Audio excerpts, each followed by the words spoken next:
भाई से कितना अनुराग है रिपुदमन से भरत का। रात भर उसका माथा सहलाते रहे अपना दुख कम करने के लिए, उसके हथेली पर चुंबन जड़ते रहे अपनी पीड़ा असह्य वेदना को दूर करने के लिए। कुछ सहारा नहीं है, दुख में अपने सहारा देते हैं। भयानक दर्द है। ये स्वप्न ऐसा कैसे आया? पूरी प्रजा में कोप मेरे लिए, पिता का मस्तक नहीं दिख रहा है, भैया दूर भाग रहा है मुझसे, राम और लक्ष्मण क्रुद्ध है, माताएं विलाप कर रही हैं। और जो स्वप्न का अंतिम चरण था वो भयानक था, बड़ा भयानक। सरयू में रक्त जैसा दिखाई दिया, रक्त बह रहा है, सरयू में नीर नहीं दिखाई दिया, रक्त नदी। भयभीत हो गया था भारत। दुस्वप्न का फल दूर हो, विप्र जिवाएं दें विधि दाना, ब्राह्मणों को जिमा कर दान देकर शिव अभिषेक करें विधि नाना। चित्त की शांति के लिए अपने इष्ट का पारायण करने लगे, महादेव की उपासना करने लगे। और अभी अभिषेक में से उठे ही थे कि हकारे वे धावक, वे अश्व दौड़ाते हुए वायु वेग से मातुल घर में पहुंचे थे। मातुल माने मामा के घर।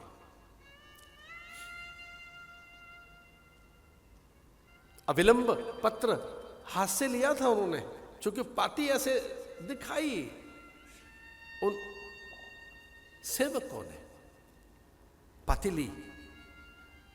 और जैसे पाती हाथ में आई तो जिस ढंग से पत्र उन्होंने खोला, वो नीचे का हिस्सा पहले दिखाई दिया, पिता की मुद्रिका, पिता का चिन्ह, राज चिन्ह, जो राजा का ही अधिकार है किसी पत्र पर अंकित करने का, टंकित करने का, चिन्हित करने का, स्थापित करने का, प्रशस्त करने का, प्रमाणित करने का। Do you know what I am saying? Certify, you know, certify.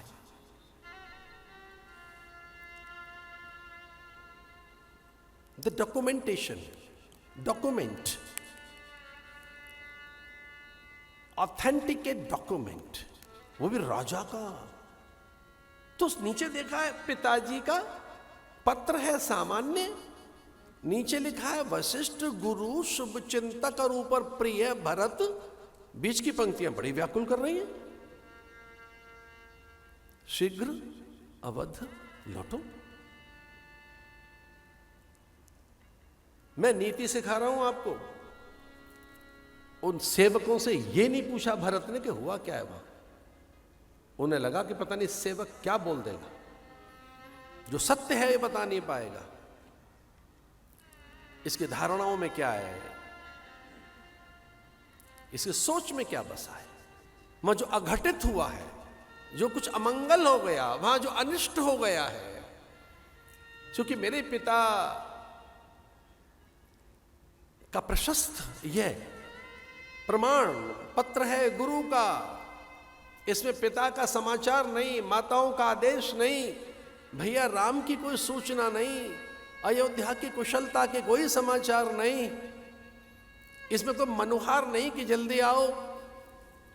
तो पिता ने पत्र क्यों नहीं लिखा, भाई ने कुछ क्यों नहीं कहा, माताओं के समाचार कहां है इसमें? पर इन सब बातों के लिए इनसे नहीं पूछेंगे। कितना धैर्य! अरे हम सब होते तो उतावले हो जाते, पूछते उसे हुआ क्या, बता भाई। ये धर्म है। थोड़ा धैर्य रखो, साहस रखो, दुख को सहन करने की सामर्थ्य रहनी चाहिए।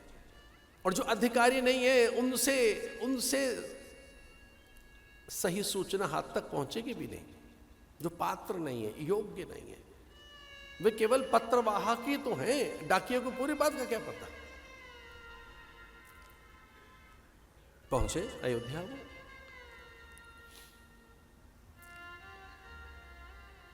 वही दृश्य था अयोध्या में।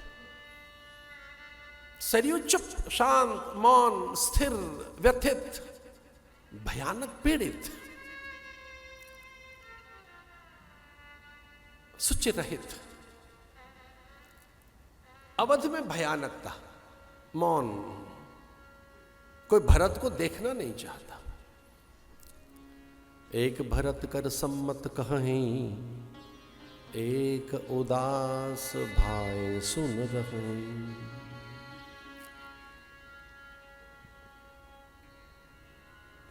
एक कहें ये बात अलीहा, कान मूद कर रद गई जी हा।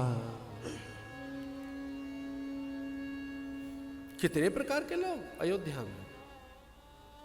अरे ऐसे बावरे लोग अयोध्या में, वो पता है क्या कहते हैं? अरे ये सब किया कराया भरत का है। एक भरत कर सम्मति कहीं, ये भरत की सम्मति है इसमें। दूसर उदास भाई सुन रहे, दूसरे चुपचाप सुन रहे हैं। एक कहीं ये बात अलीहा, एक प्रकार का वर्ग था, वो कह रहा था नहीं नहीं ये बात झूठी है। चौथे कह रहे भाई हम ये सुन नहीं सकते, कान बंद कर लिए। लेकिन ऋषि मुनियों के झुंड निकले, अच्छे लोगों के, महापुरुषों के। पूरी अयोध्या में समाचार फैल गया, चंद चवे बरु अनल कन सुदा होए विष्णु। सपने कबहू न करे कछु भरत राम प्रतीक। हो सकता है कि चंद्रमा अग्नि बरसाए, हो सकता है कि सुधा विष बन जाए, लेकिन सपने में भी भरत राम के प्रतिकूल नहीं हो सकते। और जो भरत के लिए इस प्रकार के निंदनीय भाव रखेगा, उसे घोर नरक में जाना होगा, और राम कभी उसे मुंह नहीं दिखाएंगे। तो सब भरत के अनुयायी हो गए। ये समाज ऐसा ही है, इसको पलटने में देर नहीं लगती। एक हमारे कोई परिचित संत थे, वो कहते थे समाज का नाम है पलटू राम, ये पलट जाते हैं, इन्हें पता ही नहीं कब पलट जाएंगे।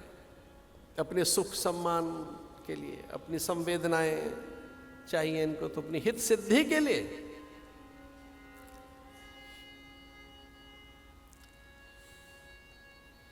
देखिए पूरी अयोध्या में चुप्पी है, मौन है, एक दूसरे से बोल नहीं रहे लोग। कैकेयी ने कहा था कि भरत सबसे पहले मुझे मिले।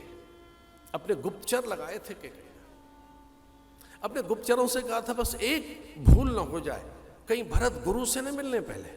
हाँ वो बुलाया गुरु जी नहीं है, पर पहली भेंट गुरुदेव से न होने पाए। किसी भी तरीके से गुरुदेव के आश्रम से जाने से रोकना भरत को, मेरे पास ले आना, भूल कर भी कौशल्या क्या ना चले जाए। क्यों? उल्लसित है, आनंदित है। बोली पहले मैं मुकुट तो रख दूं माथे पर उसके, जैसे भरत आए कम से कम उसके शीश पर मुकुट तो रख दिया जाए, पहला काम ये किया जाए। अरे गुरु से क्या मुकुट रखवाना है, अब तो मेरा अधिकार है। अब प्रजा का उत्सव बाद में होता रहेगा, राज्याभिषेक की तैयारियां बाद में होती रहेंगी। अरे मैं मुकुट तो रख दूं अपने लाला के माथे पर। अब मुझे क्षमा कर दीजिए, पति की लाश पड़ी हुई है, वो मिठाइयां बनवा रही हैं, लिखा तो यही है। उनके महल में मिठाइयां बन रही थी, था सज्जा, पकवान, व्यंजन, मिष्ठान सज धज के तैयार है। वो खुद भी आरती का थाल लेके द्वार पर पहुंच गई। सज आरती मुदित उठ धाई, सज आरती मुदित उठ धाई, द्वारे भेंट भवन ले आए। मैं कल्पना तो करके देखो कि जिसका पति और उसकी लाश पड़ी हो घर, शव हो राजा का, और ऐसे समय में पकवान और मिष्ठान बनेंगे क्या? ऐसे में वो सजेंगे क्या? क्या आरती का थाल सजाया जाएगा? लिखा तो यही है रामायण में। सजे आरती मुदित उठ धाई, द्वारई भेंट भवन ले आई। हाथ पकड़कर अंदर ले आई। लेकिन वो भयभीत है, व्यथित है, उसे सन्निपात जैसा है, वो अत्यंत आहत है। वो पूछना चाहता है, मां समाचार क्या है? राजा है कहां? भाई है कहां?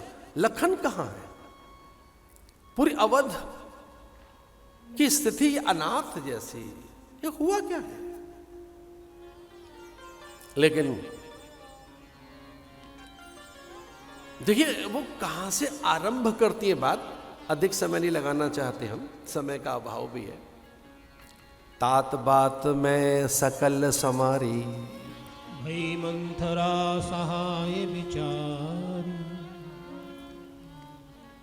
भरत भयभीत है, वो इतना कह रहा है, मां ये हुआ क्या है? यह सब आहत, व्यथित, पीड़ित, दुखित, सब में रोदन क्यों है? सब रो क्यों है? सब चुप क्यों है? अवध में ये निष्प्राणता क्यों है? अवध अस्तित्वहीन क्यों है? पिता है कहां? भैया है कहां? राम? अब देखिए ऐसे में वो क्या कहती हैं? तात बात में सकल समारी। भैया मैंने तो सारी बात संभाल के रख ली थी,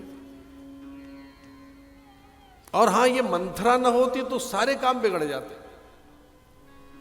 भय सहाय मंथरा बिचारी, ये मंथरा न होती तो सारे काम बिगड़ जाते। कछुक बात बीच विगार्यो, भूपद सुरपतपुर पगधाम। कछुक काज विधि बीच बिगार्यो। अब कल्पना करके देखिए, मुझे क्षमा कर दे माता कैकेयी, मेरे मन में तो उनके लिए अनन्य अनुराग और आदर है। मैं तो माताओं के लिए स्वप्न में भी कल्पना नहीं कर सकता अब शब्दों की। पर देखिए मां कर क्या रही है? जिसका पति पड़ा हो उसकी लाश पड़ी हो, वह पकवान व्यंजन मिष्ठान आरती सजाकर खड़ी है और कहती है मैंने सारे कारज बना लिए तेरे। कछुक काज विधि बीच बिगाड़ियो। ये तो विधाता ने थोड़ा काम बिगाड़ दिया हमारा। क्या बिगाड़ दिया मां? बोले तेरे पिताजी नहीं रहे, वो स्वर्ग में चले गए।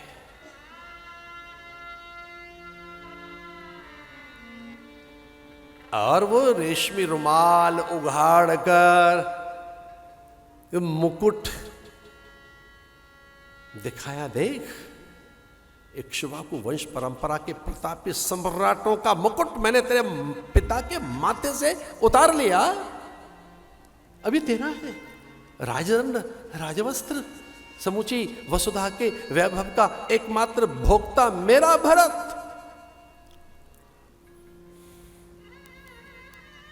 आनाकानी तो कर रहे थे, लेकिन मैंने धर्म की दुहाई दी, सरयू का नीर रख दिया, सौगंध ले ली उनसे, और राज्य मेरा है। और यह राज्य निष्कंटक तभी हो सकता है। पूछा भरत ने कब? कब? कि जब राम वन जाए। तो राम कहां है? भेज दिया मैंने वन में 14 बरस के लिए। 14 साल के बाद तो सब भूल चुके होंगे उसे। भरत के भीतर का कोप कैसे फूटा है, उनका क्रोध किस तरह से वो भीतर के ज्वालामुखी को संभाले बैठे थे। पिता के मरण का समाचार गौण हो गया। रामायण लिखती है कि पितु मरण समाचार किंचित गौण हो गया। राम वन गमन के समाचार ने भीतर आग लगा दी। भरतई विसुरे पितमदम, भरतई विसुरे पितमरण, सुनत राम बन गौन, हेतु पर जान जे थकित रहे धर्म। अपशब्द इतने कहे भरत ने कि तेरी जिह्वा गल क्यों न गई। अंबर से बिचुरिया आकर तेरे मस्तक पर गिर क्यों न गए, तेरे खंड खंड शरीर के हो क्यों न गए। सूर्य ने तेरी काया झुलसा क्यों न दी।